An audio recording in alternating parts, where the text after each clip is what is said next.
Hai semuanya, selamat datang kembali di channel Bawah Pohon Sains. Pernahkah Anda membayangkan apa yang akan terjadi pada dunia kita jika semua orang punya kemampuan berjalan menembus dinding? Nah, sebelum kita mulai, pastikan cari tempat duduk yang aman, nyaman, dan jauh dari kebisingan.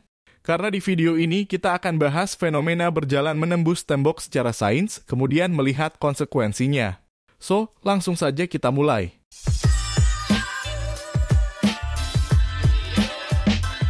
Apakah manusia benar-benar bisa berjalan menembus tembok? Kedengarannya seperti sains fiksi, tapi bagaimana jika saya memberitahu Anda bahwa sifat aneh dalam dunia kuantum bisa memungkinkan kita untuk berjalan menembus dinding? Kita semua sepakat bahwa segala sesuatu di sekitar kita, termasuk diri kita sendiri, tersusun dari partikel-partikel subatomik seperti elektron. Menariknya, elektron-elektron di dalam tubuh kita memiliki sifat dualitas. Elektron-elektron ini bisa berperilaku seperti partikel sekaligus gelombang. Bayangkan bola ini sebagai sebuah elektron. Jika bola tersebut berada dalam kondisi partikel, maka keberadaan ataupun posisinya bisa kita ketahui secara pasti.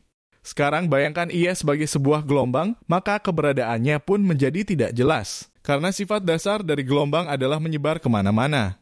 Seolah-olah partikel itu berkata, "Hei, saya di sini, tapi saya juga bisa eksis di mana-mana dalam waktu bersamaan." Karena tubuh kita tersusun dari partikel-partikel kecil seperti elektron. Maka menurut mekanika kuantum, ada kemungkinan meskipun sangat kecil, bahwa kita bisa berjalan menembus dinding dengan memanfaatkan sifat gelombang yang ada dalam diri kita. Lalu apa yang akan terjadi jika kita bisa berjalan menembus dinding? Tentu saja kita bisa melakukan hal-hal yang sangat luar biasa. Misalnya saja pada saat darurat seperti bencana alam atau bangunan runtuh. Kemampuan berjalan menembus tembok bisa menyelamatkan banyak nyawa. Tim penyelamat dapat menjangkau lokasi para korban lebih cepat dan lebih efektif, sehingga bisa meningkatkan peluang bertahan hidup bagi banyak orang. Kita juga bisa menggunakan kekuatan ini untuk menghindari kemacetan lalu lintas dan mencapai tujuan kita dalam sekejap mata. Dan yang tidak kalah menariknya adalah bisa merebut istri orang. What? Maksudnya, merebut kembali uang rakyat dari para koruptor yang lebih fokus mengembangkan perut dan pipi mereka ketimbang mengembangkan kualitas hidup masyarakat. Namun di balik keuntungan yang diperoleh dari kemampuan berjalan menembus dinding, tentu selalu ada kekurangan di baliknya. Jika setiap orang memiliki kemampuan untuk berjalan menembus tembok, maka yang terjadi adalah sistem keamanan dan privasi bisa menjadi masalah yang sangat krusial. Rumah, kantor, dan area sensitif bisa dengan mudah diakses yang mengarah ke potensi pencurian dan aktivitas tidak sah lainnya. Selain itu, nilai dari berbagai properti dan infrastruktur dapat berpengaruh secara signifikan. Pasar real estate mungkin menjadi lebih kompleks karena properti dengan dinding bisa dianggap ketinggalan zaman. Bangunan yang ada mungkin kehilangan nilai. Sehingga kita perlu mendesain ulang kawasan perkotaan untuk mengakomodasi paradigma baru yang bisa jadi sangat mahal dan menghabiskan banyak sumber daya.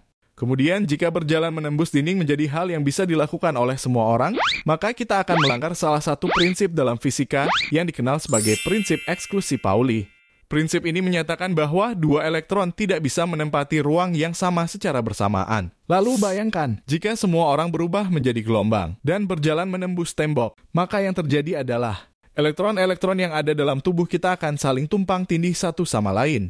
Hal ini dapat menyebabkan interaksi yang tidak dapat diprediksi dan berpotensi mengubah sifat dasar materi seperti yang kita ketahui. Dunia mungkin akan menjadi kacau dan sulit dinavigasi. Jadi itulah konsekuensi-konsekuensi yang akan kita peroleh jika kita bisa menerapkan fenomena kuantum tunneling ini dalam kehidupan kita. Apakah ada konsekuensi lain yang terbesit di pikiran kalian? Jangan lupa beri komentar kalian. So, seperti biasa, jika Anda merasa video ini informatif, jangan lupa subscribe, like, dan share video ini agar kami tetap semangat dalam berbagi informasi-informasi menarik lainnya seputar sains.